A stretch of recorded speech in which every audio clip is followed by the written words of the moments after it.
Você ouve Debate 93 com J.R. Vargas. Aí você sabe aquela pessoa que é ciumenta demais da conta, pelo amor de Deus, mas é que pessoa ciumenta, rapaz, ninguém pode conversar com o amigo dele, com a amiga dela, porque ela dá um jeito, ele dá um jeito, a pessoa fica indignada, fica brava, a pessoa fica nervosa, fica tensa.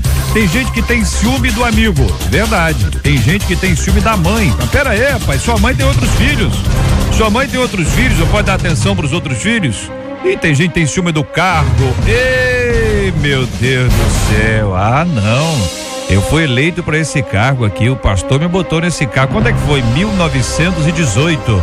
Mas de lá pra cá, ninguém não. Se aparecer aqui, eu empurro.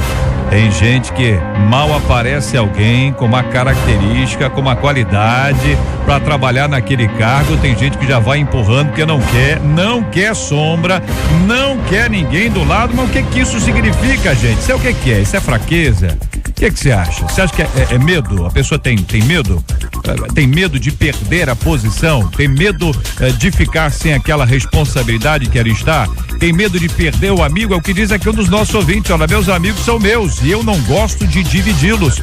E por conta disso eu perco todas as minhas melhores amizades. Eu não sei explicar, gente, só que eu não me sinto bem em ter que dividir a atenção de quem amo. Com isso eu acabo ficando sozinho, quanto o nosso ouvinte. Sou muito criticado porque as pessoas dizem que esse não é um sentimento comum aos homens, mas eu sou assim. É normal ter ciúme dos amigos. Como lidar com o sentimento de posse daqueles que amamos? Tem gente que é assim mesmo, né? O pessoal acha que é dono, acha que é dona. Não só na expressão, mas nas atitudes. O ciúme e a possessividade são sinais de que a pessoa é doente emocionalmente.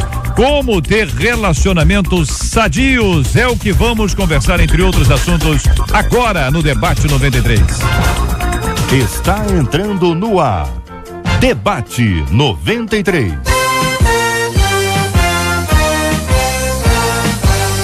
Realização 93 FM. Apresentação J.R. Vargas. Alô, meu irmão! Alô, minha irmã! Já chegou J.R. Vargas! Estamos de volta, começando aqui mais uma super edição do nosso Debate 93 de hoje, nessa sexta-feira, dia 19 de dezembro de 2014. Que a bênção do Senhor esteja aí sobre a sua vida, sobre a sua casa, a sua família, seu trabalho, sobre a sua igreja, sobre todos vocês. A nossa equipe já está aqui a postos para te atender, para te receber, para te ouvir.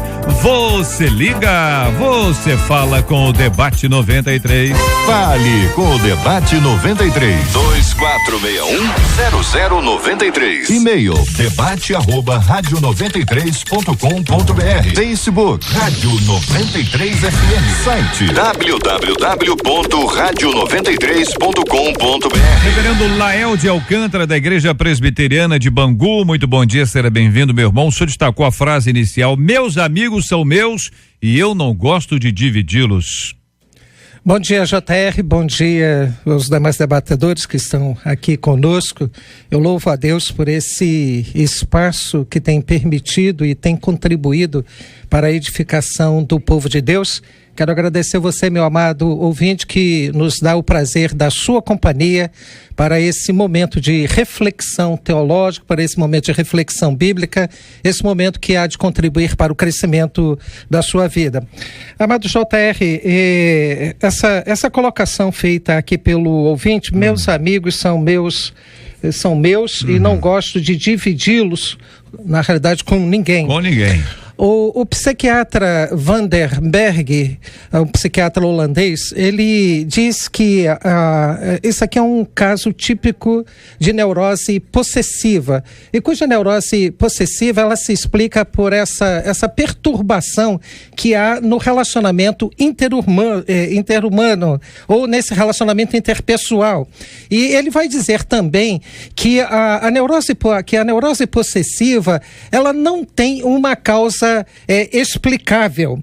É interessante quando ele diz que não há uma causa explicável. Isso faz nos entender que a natureza humana, essa natureza decaída da glória de Deus, essa velha natureza, ela é tendenciosa ao ciúme, ela é tendenciosa a essa possessividade. E é interessante nós observarmos aqui que isso praticamente é natural em todo ser humano e ela vai se desenvolvendo de uma maneira doentia quando não se é bem tratada, quando não se é bem levado em consideração aquilo que a nossa própria natureza é capaz de produzir. Mas eu quero colocar... Ou seja, só para entender, pastor, ela pode desenvolver para outras áreas. Ela pode estar numa área específica.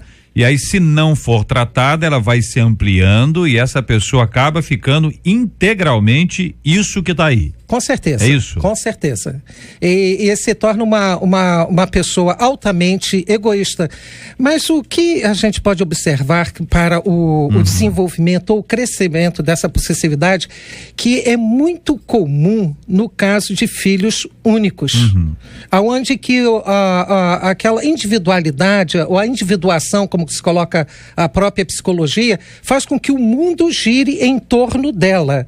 E se os pais não tiverem sabedoria para tratar isso, então se torna esse caso de possessividade explícita ou de uma neurose. Só aqui para exemplificar, eu tenho um casal amigo e eles começaram a trabalhar isso na idade do filho mais velho. O filho vivia muito em função de si mesmo e aí a esposa ficou grávida e disse assim, como nós vamos trabalhar esse caso na vida do nosso filho? Então ele comprava os presentes, ele disse, vamos comprar um presentezinho para o seu irmão que vem aí? Então ele aprendeu a dar, aprendeu a ser generoso e isso se ensina. Olhar para o outro, olhar para fora. Outro. Muito bem, quero ouvir a opinião também do querido pastor Gilton de Medeiros, da Igreja Batista em Jardim Santíssimo. Bom dia, bem-vindo, meu irmão. Bom dia, JR, bom dia, amigos da mesa, bom dia, debatedores, bom dia, deputado que está aqui conosco. Bom dia, ouvintes. É verdade que o que acontece hoje, que o pastor muito bem destacou, se transformou quase que numa epidemia. Nós estamos vivendo um tempo em que a geração que os sociólogos chamam de geração Z, aqueles nascidos pós anos 90, a geração digital, né, que já nasce com internet, que já nasce com celular, etc.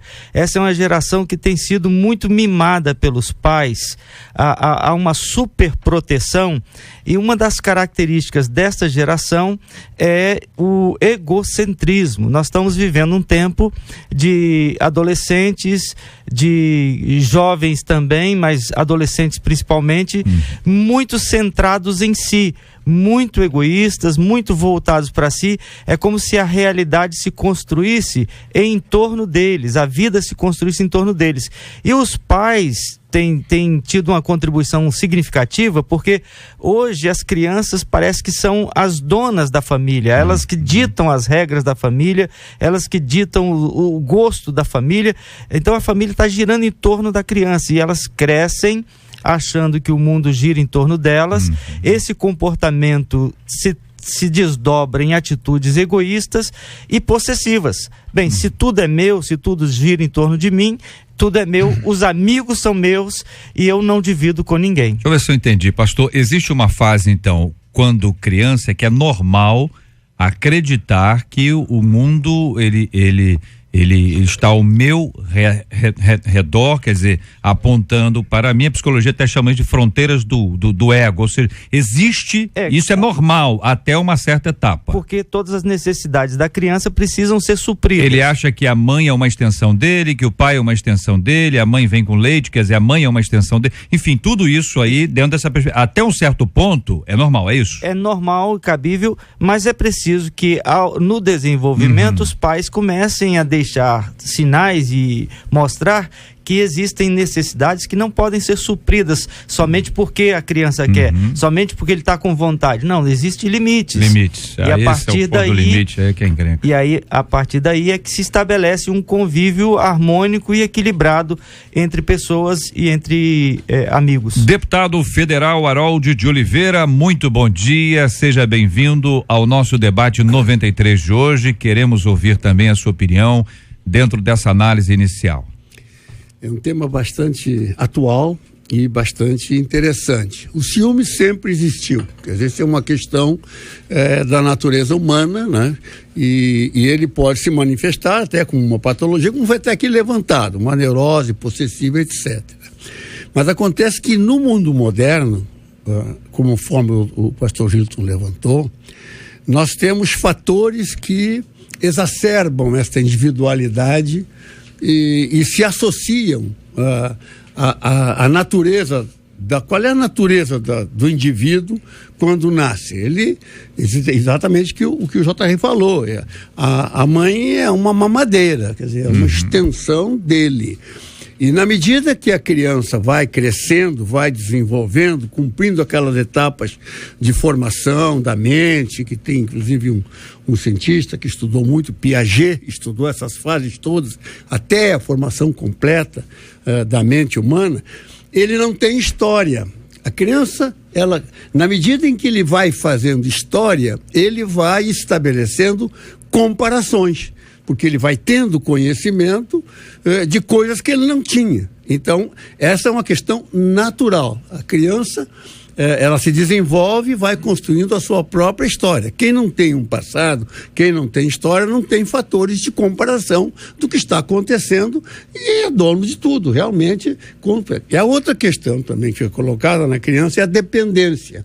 Na medida em que a criança é muito dependente logo que nasce e vai se descolando dessa dependência, ela vai também se libertando das questões de possessividade, de ser dono de tudo. Porém, neste mundo moderno, entrou este instrumento de internet, eu vou chamar internet para significar toda essa tecnologia de informação e que prende os jovens, os adolescentes, numa postura de isolamento físico, digamos assim, mas que eles se sentem donos daquele pedaço, naquela janela que estão se comunicando e exacerba o individualismo.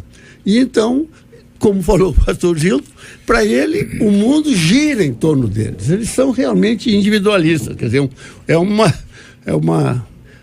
sociedade que cada vez se torna, eu vou usar um termo que não é muito adequado, mas pode esclarecer, antropocêntrica. Ela é centrada no próprio indivíduo que passa a ser o centro. E isso tem consequências, até consequências ideológicas no mundo de hoje. Então, e sem falar das espirituais que é o pastor, né?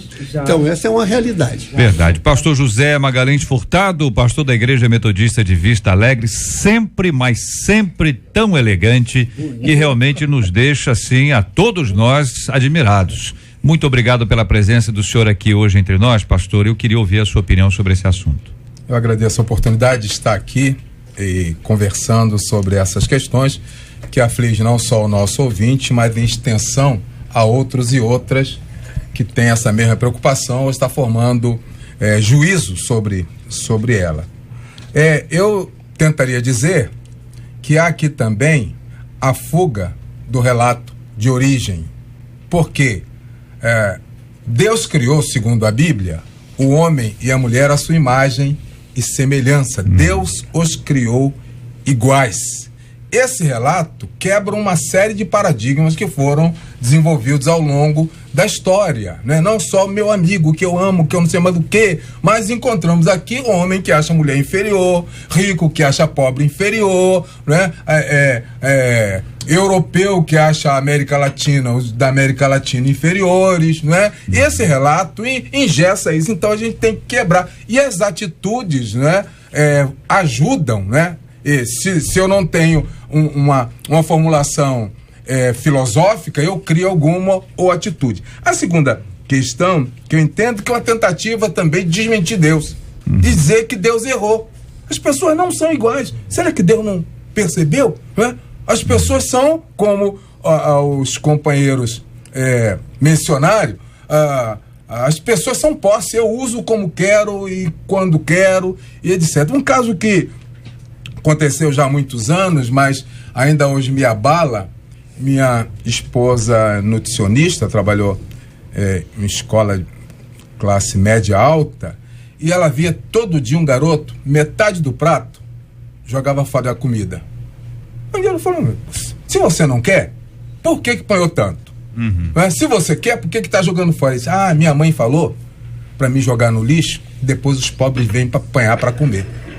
Isso é uma descaracterização do valor da vida humana, né? Quer dizer, o pai, certamente um grande empresário, sonega impostos, o garoto lá na ponta joga comida porque merece comer do lixo. Então, essas coisas têm que ser questionadas. Ouvimos aqui, então, alguns conceitos importantes, né? Esse aspecto que envolve a igualdade.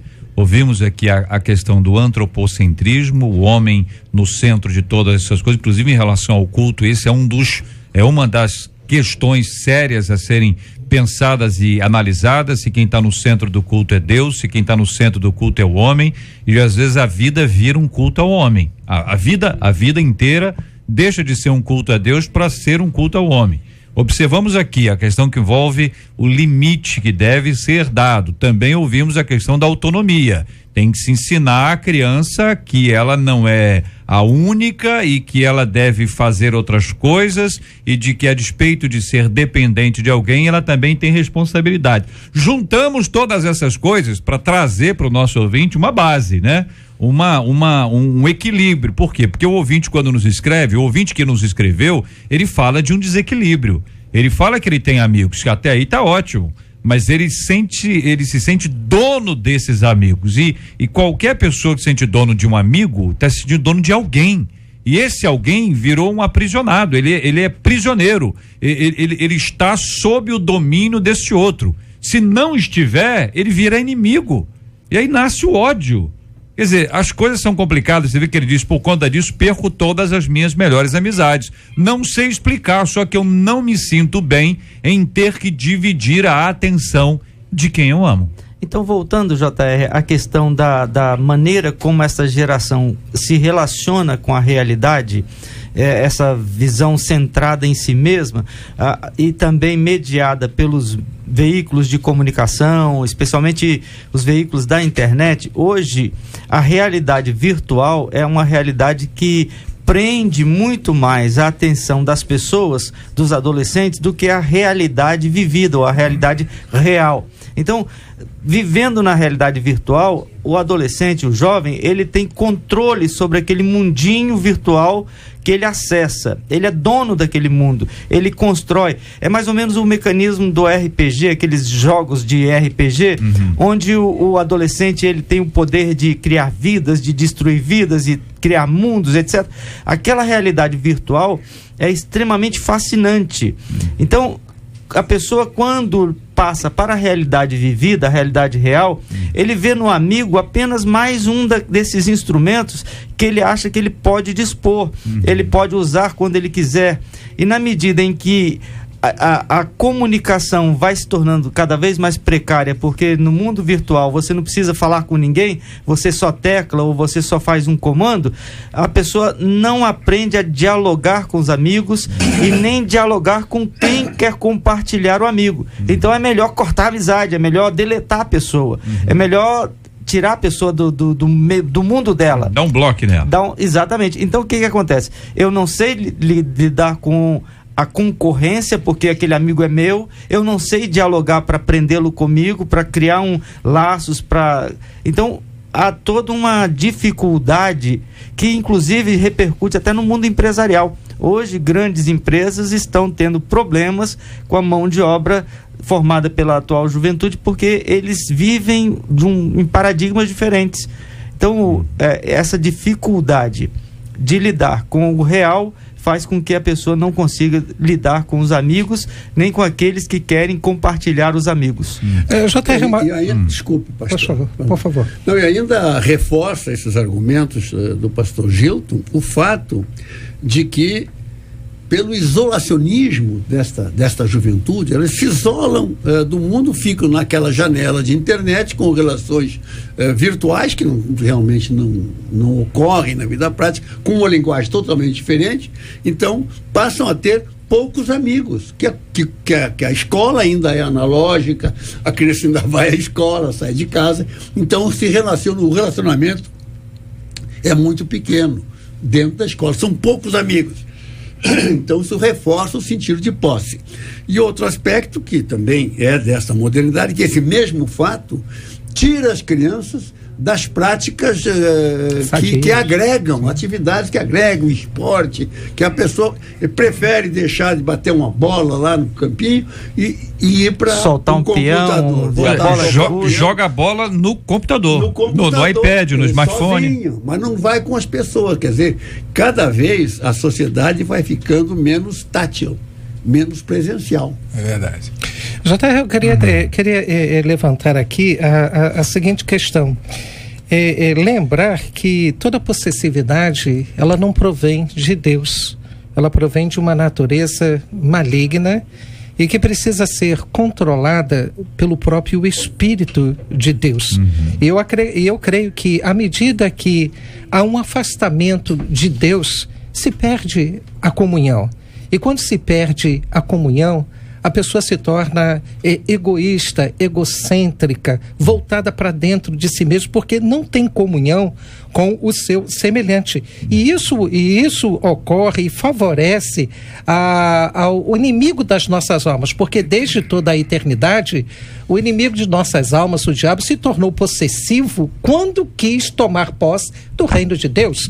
E também insinuou a Adão lá e a Eva, não é, que eles seriam iguais a Deus, quer dizer, tomar posse também daquele lugar que é devido a Deus. Então, eu creio que nós precisamos entender também esse viés espiritual que ocorre através dessa individuação, dessa individualidade que a pessoa tem. Você é capaz de observar uma família sentada num restaurante, todos ali com a sua internet, cada um na sua, cada um ali trabalhando, ninguém conversa, não todos tem ausentes. Diálogo, todos ausentes. Tem ninguém àquela mesa, na verdade não tem ninguém àquela mesa. Agora, eu gostaria de fazer um contraponto sobre essa mesma matéria. É que essa é uma realidade que tende, digamos, do ponto de vista tecnológico, a se agravar. Então, estas mudanças de paradigmas vão trazer, sim, novos padrões de relacionamento nas sociedades. Então, eu penso que nós temos que entender que esta situação, ela não é boa nem é ruim. É que as nossas gerações, estão sofrendo essa descontinuidade. É provável que daqui a 100 anos, essas questões tenham ficado na história e já tem uma nova sociedade com outro tipo de relacionamento, com o mesmo padrão do ser humano, a sua natureza, e creio, cristocêntrica. Mas, doutor Haroldi, é diferente. Mas, doutor Haroldi, o senhor também não vê que isso está deteriorando a própria relação? E que lá na frente nós tenhamos uma relação muito mais deteriorada em função do que hoje está acontecendo? Não, mas sem dúvida que está. Mas o que eu estou dizendo é que é um processo irreversível. É um caminho sem volta. É um caminho sem volta. Concordo. Então, eu estou dizendo que não é bom, né? Que não é bom hoje não seria bom. Hoje não é bom para nós, porque os nossos padrões, nós estamos analisando com uma cultura analógica uma situação totalmente digitalizada no mundo de hoje, que está avançando por aí. Então é muito difícil para nós fazermos essa transição, fazermos esse entendimento. São aquelas descontinuidades que nas ciências sociais não ocorrem. Na física ocorrem, você consegue ter descontinuidade perceptível. Na sociedade você não consegue, você é parte dela. Mas nós vivemos uma descontinuidade, novos padrões, e a própria sociedade vai encontrar mecanismos de se reequilibrar. Eu não tenho dúvida sobre isso. Eu queria também só aprofundar um pouquinho a questão da coisificação, só lembrar que isso não é um fenômeno originário somente do avanço tecnológico. Isso é um processo que vem de muito mais, né? Então, nessa linha, eu diria que querer tornar o outro uma coisa, querer desqualificar o outro, né? Muito antes do advento tecnológico dessa monta, né? Isso já era percebido. Eu uso somente como exemplo a questão da família, né? É uma coisa que sempre me inquietou. Nas separações, ricos e pobres. Quantos matam mais? Ricos ou pobres? Isso sempre me inquietou. Aí você vai ver na estatística, os pobres matam mais. Por quê? A questão da coisa. O rico, né, tem bens, você fica com isso, você fica com aquilo. O bem do pobre é a família, é a mulher, é os filhos. Se ele perde isso, ele não tem mais nada, ele mata. Ele mata. Então, nós precisamos dar uma volta nisso, né? Isso é elemento fundamental para a sobrevivência da sociedade. Porque se nós avançarmos em tornar as pessoas coisas, todos perderemos. Muito bem, a gente observa que há uma tendência, já dita aqui, absolutamente irreversível. A tecnologia chegou para ficar e ela vai se ampliando. Os mais velhos se lembram disso, quando alguém dizia, olha, um dia você vai ter na palma da sua mão alguma coisa, a gente até olhava para a palma para saber se era a própria palma da mão, né? E aí se desenvolve, vem todos esses processos. Quando o computador chegou, meu Deus, que revolução que foi. Você abriu mão da máquina de escrever, lembra dela ainda? Para fazer uma folha bonita você tinha que ou refazer, aí apareceu aquele negócio que apaga, como é que chama aquele negócio que apaga? É o quê? Corretor. O corretor. Aí depois veio a máquina elétrica. A máquina elétrica já era uma revolução extraordinária. Quando chegou o computador e você começou a ver que dava para você imprimir o que você queria imprimir sem erro, já era um negócio extraordinário. Computador, impressora, conectou, internet, meu Deus do céu, agora nós podemos nos conectar. Aquela conexão ainda dificílima, super lenta, o processo avançou, vieram os tablets, vieram os smartphones e eles estão aí, vem muito mais coisa que a gente não pode nem imaginar. Que já está sendo estudado. O Harold, que estuda isso o tempo inteiro, deputado Harold, tem milhares de informações sobre esse assunto. É um assunto que o apaixona. Eu sou apaixonado. Desde que eu estudei engenharia, eu quase fui cientista. Eu fiz engenharia no Instituto Militar de Engenharia, uma escola de ponta, evidentemente, e eu me apaixonei por esta história de engenharia eletrônica, comunicação, etc. Porque a comunicação é a essência da vida. A essência de tudo que acontece no mundo é a comunicação. Nós não atentamos para isso, porque a comunicação faz parte, nós nos comunicamos, né? Então, a comunicação, quer dizer, desculpa essa palavra, a semiologia, que é o que significa toda a simbologia de comunicar, que são os sigmas, os símbolos, os ícones, tudo isto faz parte do esquema. E quando você vai na Bíblia, eu peço licença aos pastores para dizer que o verbo se fez carne. No princípio era o verbo, e o verbo se fez carne. O que é o verbo? É a comunicação. A palavra, é a palavra, é a comunicação. Então, tudo realmente é comunicação. Quando você entra com essa parafernália de tecnologia que te facilita comunicar e criar mecanismos para você se realizar diante daquilo e sair da comunicação tátil, da comunicação presencial, você naturalmente reduz o teu mundo de relações.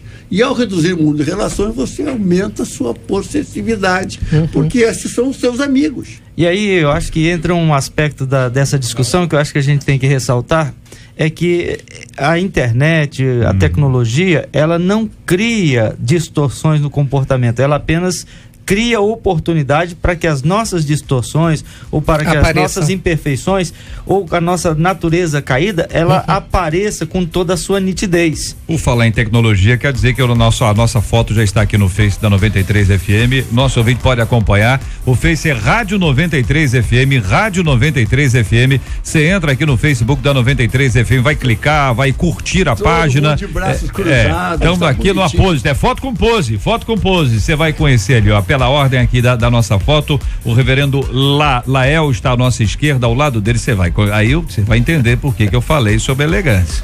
E vai conhecer ele, o reverendo José Magalhães Furtado. Ao lado dele, o nosso irmão Harold de Oliveira. Ao lado dele, o pastor Gilton de Medeiros. E ao lado dessas feras estou eu aqui, nessa foto aqui no Facebook da Rádio 93 FM, onde você pode ligar, participar com a gente e também entrar no nosso Face para poder opinar e curtir a nossa página, comentar, compartilhar, sempre muito bom. Aqui ouvinte dizendo, olha, a minha tia já perdeu uma amiga da igreja por causa do ciúme.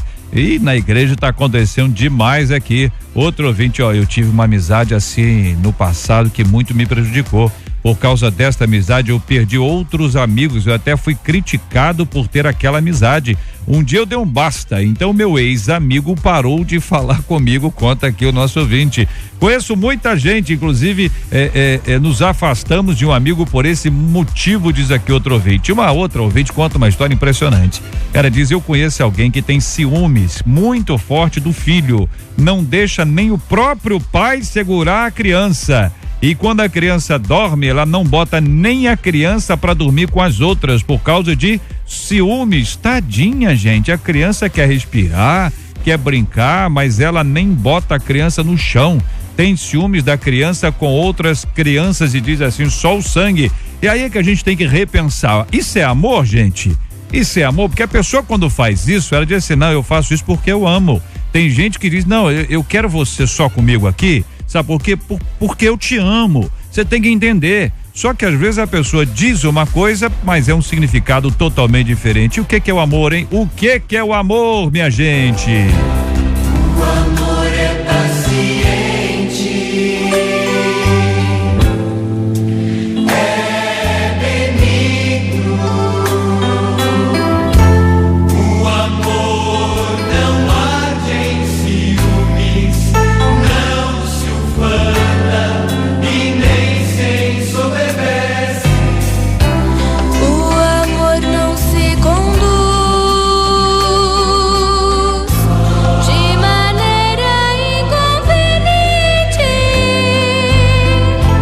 Não procura os seus interesses, não se exaspera e não suspeita mal. Tudo sofre, tudo crê, tudo espera, tudo suporta.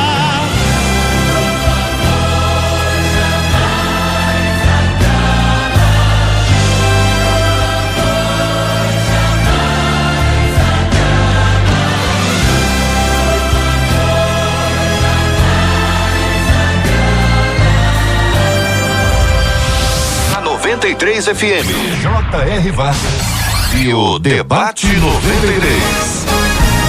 Pesquisa 93. Olha ela aí, minha gente. Marcela Bastos, muito bom dia. Bom dia, JR, nossos ouvintes queridos debatedores. A pesquisa é a seguinte: você conhece alguém que tem muito ciúme dos amigos? Gente, tem muita gente. Pelo amor. Por telefone, 80% dos nossos ouvintes conhecem. No nosso site, 84% deles também conhecem isso. Ei, Marcela, pelo amor de Deus. Olha, gente querido aqui, os nossos companheiros, pastor Gilton de Medeiros, o pastor José Magalhães Furtado, o reverendo Lael de Alcântara, deputado federal Harold de Oliveira, um ouvinte nosso dizendo assim, eu conheço o senhor, meu noivo é muito ciumento. Claro que ele já foi muito pior. Tava virando possessividade mesmo. Então eu conversei com ele e as coisas começaram a melhorar. Aí eu passo aqui para os companheiros. Será que a pessoa se cura de uma coisa como essa, com uma conversa, com acompanhamento? Ou a nossa ouvinte tem que ficar atenta a outros sinais, a outras evidências aqui? Não, de fato ela não se cura apenas com uma conversa. Ela se cura através de um tratamento psicoterapêutico, onde que aquele profissional dessa área pode acompanhar e pode ajudar a fazer com que esta pessoa trabalhe a questão dessa possessividade ou mesmo do ciúme. Então, ela precisa de um acompanhamento psicoterapêutico, porque ela vai evidenciar isso em algum momento, em alguma outra circunstância, ela vai evidenciar que, de fato, é uma pessoa ciumenta. E aí eu retomo aquela palavra do pastor Magalhães sobre ser coisa ou não. O que acontece em qualquer caso de possessividade e ciúme é uma coisificação, né? Essa palavra não é muito comum, mas é quando eu olho para a pessoa que está ao meu lado e não vejo uma pessoa, eu vejo uma coisa. Há um livro que é clássico nesse estudo disso, escrito por um filósofo alemão, Martin Buber. Ele escreveu um livro chamado Eu, Tu. E esse livro, ele tenta mostrar que a pessoa, ela pode se relacionar com a outra, colocando a outra como uma igual, então é eu e tu, ou então colocando a outra como uma coisa que é de sua propriedade ou que ela pode dispor, aí é eu coisa. Então, essa análise, essa compreensão do relacionamento entre as pessoas é parte de uma percepção. Se ele não conseguiu ver na noiva, que é a pergunta da ouvinte, né? Se ela não conseguiu ver na noiva alguém que tem opinião, alguém que tem vontade, alguém que tem desejo, alguém que pode divergir, alguém que pode contribuir, não será uma conversa que vai mudar essa maneira dele agir. Ele precisa reconstruir dentro dele, da sua compreensão, ele precisa reconstruir a imagem dessa noiva, não como uma coisa como ele vê hoje, mas como uma pessoa, como um alguém. Então isso, como já disse o pastor Lael, não se faz da noite pro dia. É preciso realmente de um acompanhamento técnico, acompanhamento de um profissional especializado que possa fazer essa pessoa encontrar as raízes desse comportamento e retrabalhar esse comportamento. Muito bem. Diante disso, companheiros, aqui outros ouvintes, como uma delas aqui de Olaria, dizendo: minha filha é tão ciumenta que chega a me preocupar, ciúmes de amigos nem tanto, mas do noivo é demais. O telefone dele não pode tocar, que ela já quer saber quem é. Quem tá falando com quem aí? Quem é, hein? Quem é? Às vezes chega a agredi-lo e eu tenho medo que ela case assim e ele acabe revidando, diz aqui a mãe, não é? Olha que não é a sogra, hein? Fosse a sogra, ia dizer, lá vai a sogra. Mas aqui não é a sogra, não. Aqui é a mãe dizendo da preocupação dela com a própria filha. Não é um exagero aí, gente? Ou não? Aí nós voltamos à nossa conexão com a tecnologia e o indivíduo. Quer dizer, o celular tornou-se algo como uma extensão do nosso próprio organismo. Eu acho que mais que um exagero, JR, é um comportamento realmente desviante, é um comportamento doentio. Eu acho que são duas questões, né? A primeira do ponto de vista ideológico, de quem criou o valor, né? Quem usa o valor como instrumento político, de convencimento, etc, etc.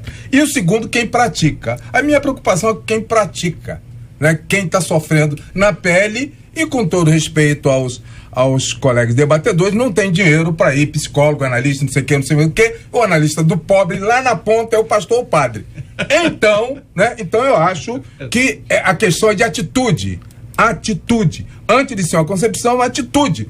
O sujeito aprendeu a ser opressor, né? Ele vai aprender a não ser opressor. Ele tem que mudar a sua atitude. Isso, obviamente, com mais ajuda, ele pode ir muito longe, mas dar os primeiros passos ele pode dar sozinho. Aqui um ouvinte dizendo, olha, ela diz aqui, a minha cunhada é muito ciumenta, e dá o nome dela. Ouvinte, não podemos dar o nome da sua cunhada aqui, senão a gente quebra isso aí. Outro ouvinte, conheço várias pessoas assim, fico muito triste com isso. Tem pessoas que por ciúme já me prejudicaram com várias amizades. Outro dizendo, conheço sim, minha dirigente é muito ciumenta com o marido dela. Olha, gente, tinha época que a gente nem podia chegar perto dele. Neste nível, como é que fica? O político não pode abraçar ninguém, né? Se a mulher for ciumenta nesse nível. O pastor, coitado do pastor, para ficar bem aqui os quatro envolvidos no mesmíssimo assunto. Se o pastor cumprimentar a ovelha tá, pastor, quero marcar um gabinete com o senhor. A mulher diz assim, mas peraí, vai falar sobre o quê? Hein? Exige. Léo tá com o gado bravo. Léo tá muito grande. JR, eu queria retomar uma questão que foi levantada aqui, inclusive pelo Dr. Harold, que nós estamos num processo, né, em que a própria sociedade ela se ajusta, ela vai se ajustando, ela vai se coadunando com o seu próprio tempo. E também nessa questão nós vimos que há uma deteriorização das próprias relações em função questão de todos esses meios de comunicação que hoje influenciam muito a vida das pessoas, mas uma questão que essa mudança de comportamento, essa mudança de relação não está atrelado à própria falência da igreja? Não sei se a igreja faliu, não. Para provocar aqui. A igreja faliu? Não, para provocar a da pregação, da palavra. Estou falando nesse sentido. Porque eu sei que as portas do inferno não prevalecerão contra a igreja. Mas a pregação em si, o conteúdo dessa pregação, está trazendo transformação, está trazendo ajuda espiritual para esses momentos, que também é espiritual, porque nós não podemos desvincular aquilo que é espiritual daquilo que não é espiritual, porque nós não podemos desvincular, não é, o corpo do espírito, não é, o soma da psique. Então eu falo nesse sentido. Porque o ser humano, ele é físico, ele é psíquico, ele é espiritual. Conjunto, né? É o conjunto, e esse é o ser humano que constrói todas as coisas. É para ele que está, digamos, sendo o instrumento para desenvolver isso tudo. Terá que achar. Eu acho que a nossa responsabilidade nas diversas funções que nós exercemos na sociedade, e a nossa responsabilidade crítica, tem que tentar achar novos caminhos, e vai achar, porque não existe retorno nessa situação. Concordo. Eu fico às vezes pensando as descontinuidades que eu vivi, eu pessoalmente, Harold de Oliveira, vivi nesses meus 70 e poucos anos. Eu vivi tantas. A primeira descontinuidade que eu vivi foi do avião a jato, né? Do transporte, né? Massivo, né? Do avião, quer dizer, foi um tremendo descontinuidade. A outra foi do computador.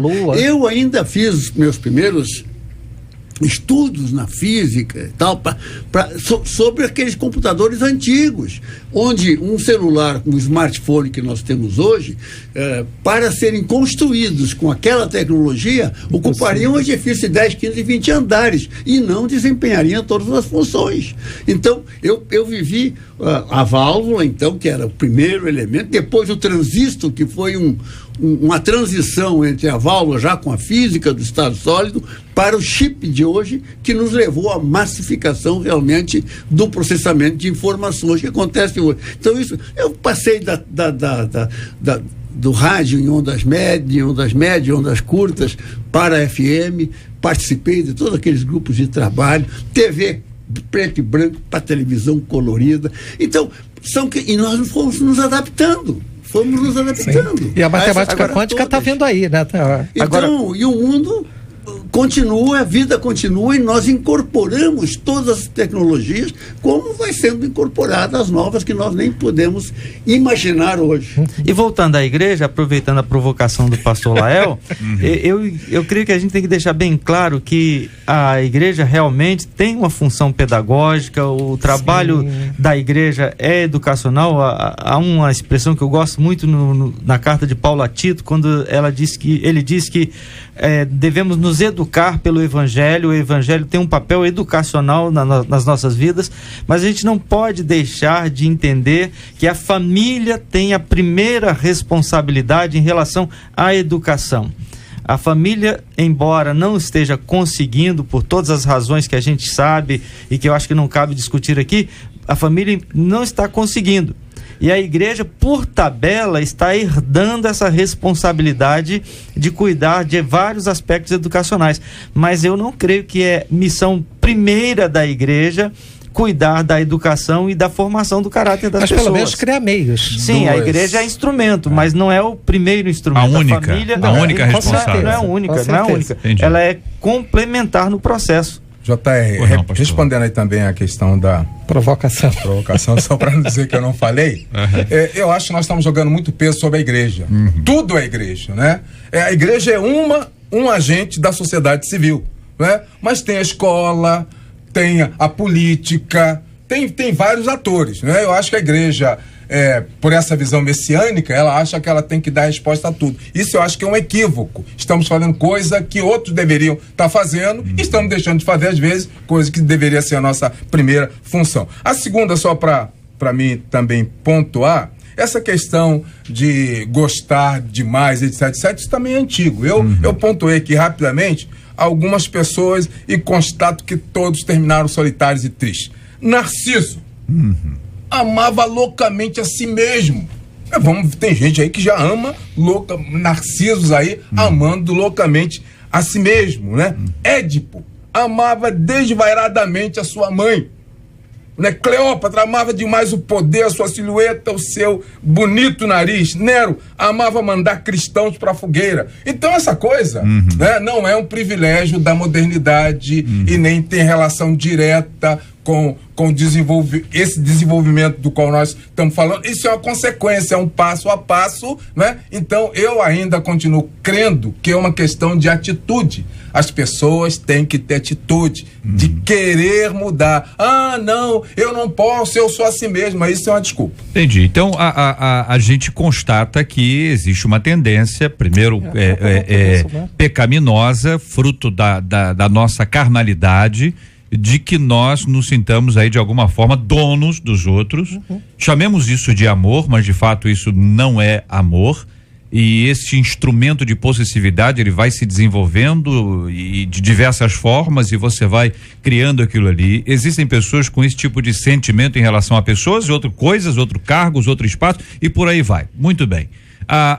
O avanço tecnológico trouxe e aflorou esse tipo de coisa de uma forma clara, ao mesmo tempo que ele gera também a possibilidade de aproximação.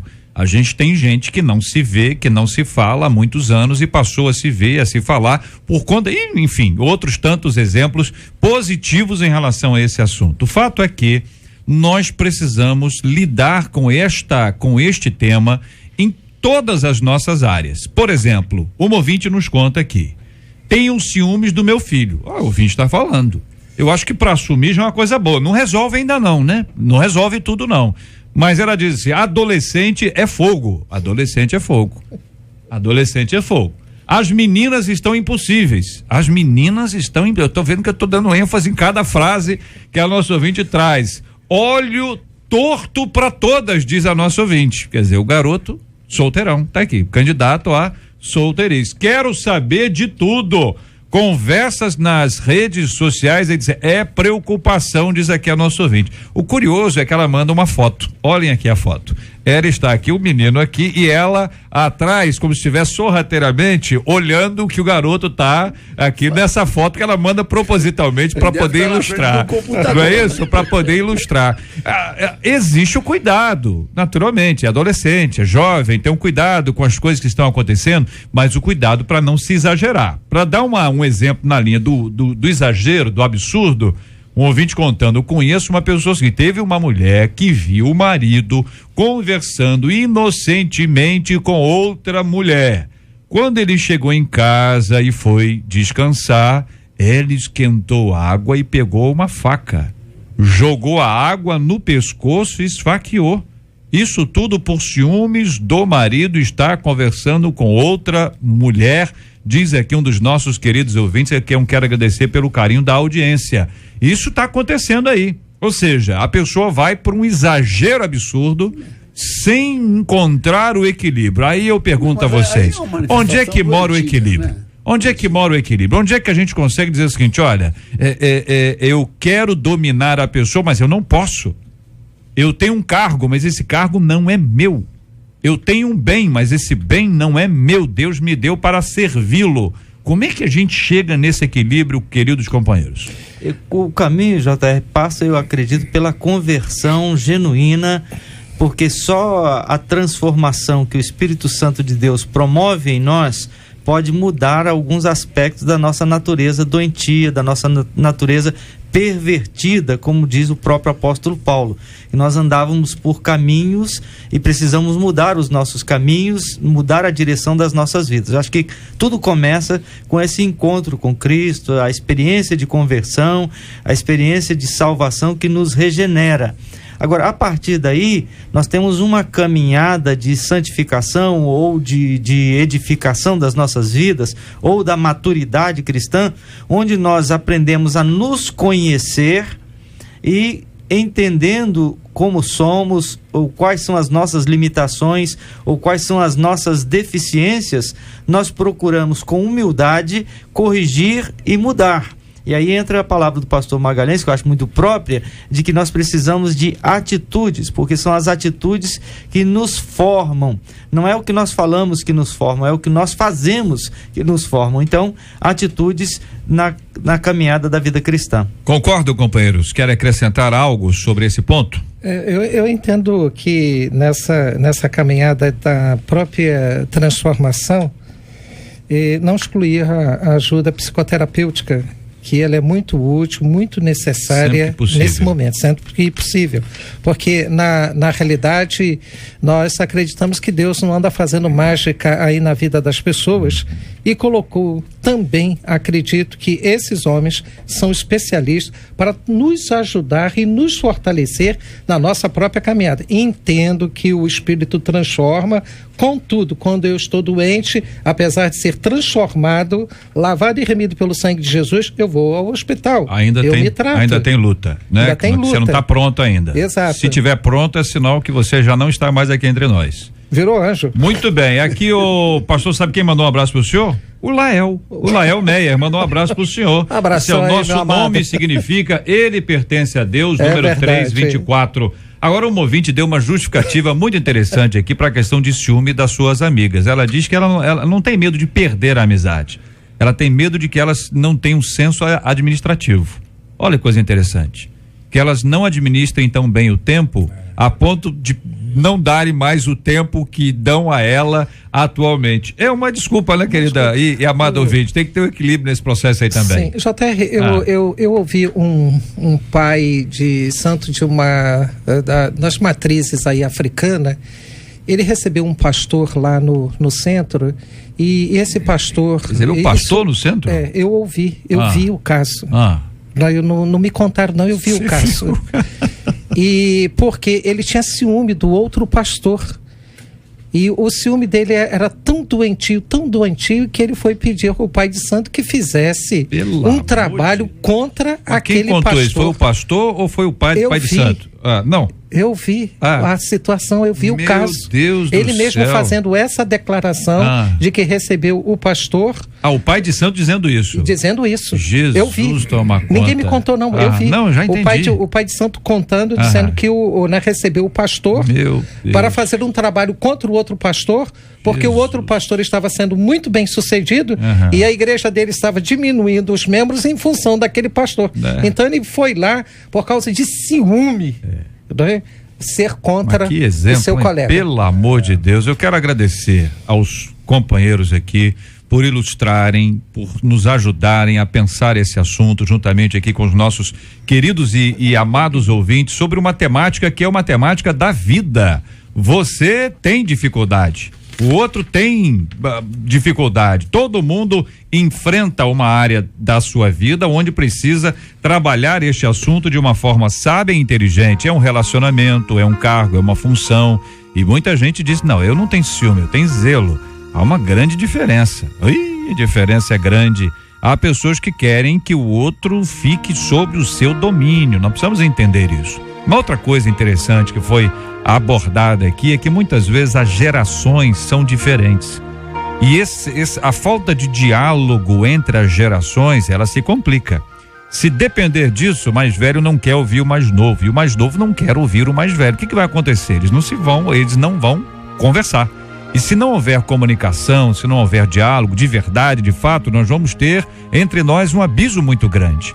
Hoje, aquele que não foi acostumado à tecnologia precisa sentar e aprender. E cada vez mais fica claro que o nosso ambiente é um ambiente de colaboração. E aí você diz assim, mas é muito difícil aguentar. Esses meninos de hoje em dia são muito conversa, as meninas de hoje em dia são muito... só tem um jeito, uma forma de existir um encontro, de existir uma conversão, de existir um ajuste e de uma forma muito especial quebrar esse abismo de gerações. Só tem um jeito. Por isso Deus tem que ser pra nós ponto de encontro, uma mesma voz que nos converte um ao outro e nos traz a paz. Por isso ponto de encontro, uma mesma voz que nos converte um ao outro e nos traz a paz. Abismos nunca mais. Este é o Debate 93, com J.R. Vargas, na 93 FM.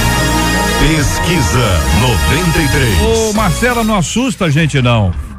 Vamos à pesquisa 93 de hoje aí. Melhorou, piorou, como é que tá aí? Aumentou um pouquinho, Ei, tá?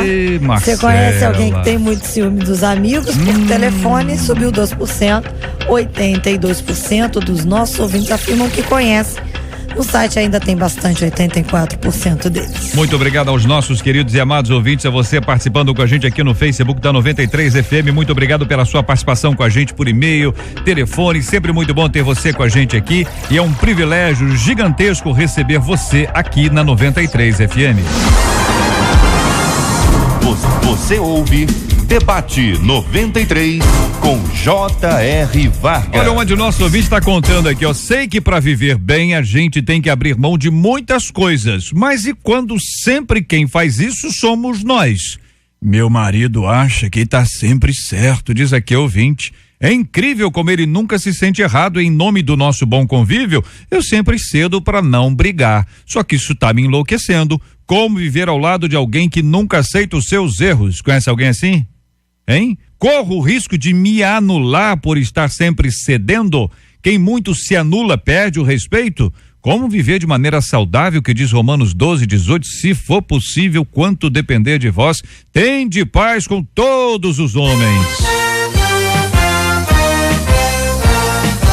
Esses e outros assuntos estarão nesta segunda-feira, se Deus quiser, a partir das 11 horas da manhã, em mais uma super edição do nosso Debate 93. No domingo, às 11 horas, nós teremos o nosso debate campeão da semana, que é sempre uma escolha do ouvinte. Como é que você escolhe? Todos os dias, entre meio-dia e 2 horas, você liga 24610093 e dá sua nota ao debate do dia. Ao longo de toda a semana, a nossa equipe pega essa pontuação, chega sexta-feira, vai observando, faz as contas, e aí o debate de segunda, de terça, de quarta, de quinta, de sexta foi o escolhido e vai ser reprisado no domingo às 11 horas da manhã na super edição do debate campeão da semana. E na segunda-feira a gente volta ao vivo com o tema que aqui está, com a graça do nosso Deus e Pai. Irmão Harold, ao vivo, agradecendo aqui aos nossos companheiros. Eu quero aproveitar para agradecer aqui ao livro Tragédia Iminente. Será trágico para a nação brasileira ver seus direitos à liberdade de pleno desenvolvimento individual e coletivo serem suprimidos pela força de um Estado socialista opressor. É um texto do nosso irmão Harold, que está aqui sendo compartilhado aqui com os nossos companheiros aqui à mesa. Poderá também estar disponível para os nossos amados ouvintes, mas que nos chama a uma reflexão muito séria para um tempo tão importante quanto esse tempo. Irmão Harold, muito obrigado e parabéns. Eu, inicialmente, já você tocou aí, esse é um folheto que eu fiz, reuni alguns dos meus pronunciamentos na Câmara sobre temas importantes e relevantes, que eu assim considero, que levam em conta o que nós somos. Nós, na sociedade ocidental, ela é uma sociedade cristocêntrica, e ela foi construída pelo ser humano cristocêntrico. Por conseguinte, nós precisamos, para o pleno desenvolvimento, de liberdades, nós precisamos de uma família bem constituída, que é a base da sociedade, nós precisamos ter a liberdade de culto, liberdade de expressão, de opinião, de criação intelectual, enfim, todas essas coisas. E nós vemos, observando o que está acontecendo em nosso país e em outros países vizinhos, que essas coisas estão cada vez mais ameaçadas. O tema é esse, é um tema que tem um conteúdo político ideológico, evidentemente, não é um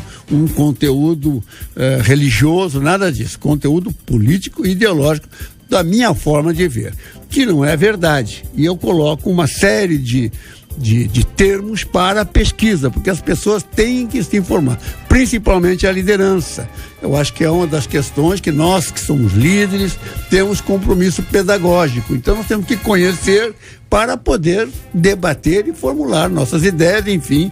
E de repente isso que está aí é uma visão totalmente distorcida, mas pesquisem, analisem e acompanhem nos jornais do dia a dia. E outra oportunidade, meus queridos ouvintes, debatedores, aqui com os representantes de todos os nossos debatedores, eu também quero desejar a todos boas festas, né?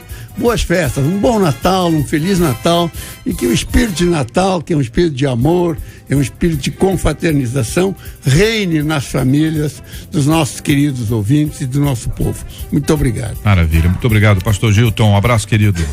Obrigado, JR, por mais uma vez estarmos aqui. Eu quero agradecer essa oportunidade e deixar um abraço lá para o povo da Igreja Batista Jardim Santíssimo, que nos ouve, para a equipe do Jornal Novas que acompanha, para o pessoal lá de casa, minha família também ligada na 93. A todos um grande abraço. Também aproveito para desejar Feliz Natal na presença de Jesus. Maravilha, muito obrigado, pastor José Magalhães Furtado, um grande abraço, querido. Um abraço também, eu quero dar um abraço especial para minha família, para a irmã Anfrísia e Ministério da Terceira Idade da Metodista de Vista Alegre, convidar a todo mundo que estiver perto de Vista Alegre, dia 28/12, vamos estar fazendo cultos de Natal na calçada externa, do lado de fora, nos alegrando com a vizinhança. Bênção pura, pastor Lael de Alcântara, um abraço, querido. Um abraço, JR, é sempre um prazer estar aqui nesse debate tão edificante, principalmente quando nós podemos contar assim com a presença do Dr. Harold, na sua longa e vasta experiência. Isso enriquece demais o nosso debate, uma alegria. E também quero dar um abraço aí para a Igreja Presbiteriana de Bangu, aos nossos irmãos do voluntariado do INCA e também do CRE, pelo trabalho que tem realizado, e a você, Silva, que tem nos ouvido. Deus o abençoe e abençoe a cada ouvinte que nos deu o privilégio de nos ouvir nesse momento. Bênção puríssima, quero agradecer a você, ouvinte amado, participando conosco, também a toda a nossa equipe. Vamos orar juntos nessa hora, pedindo ao pastor Gilton para orar conosco, apresentando o tema de hoje, diante de Deus em oração, assim como nós vamos orar pela cura dos enfermos e pelo consolo aos corações enlutados, em nome do Senhor Jesus. Ó Deus, nós te agradecemos por esta oportunidade, te agradecemos pelo papel que essa rádio desempenha na vida de milhares, quem sabe milhões de pessoas que de alguma maneira são alcançados, ó Deus, pela programação. Que as vidas que nos ouvem sejam alcançadas pelo Teu Espírito e que o Senhor possa operar de tal maneira que conflitos como o que tratamos nesta manhã sejam resolvidos, sejam encaminhados. Que a Tua bênção seja sobre o Teu povo, seja sobre nós e sobre o ministério desta rádio, desta instituição. É o que nós te pedimos no nome santo de Jesus. Amém. Amém.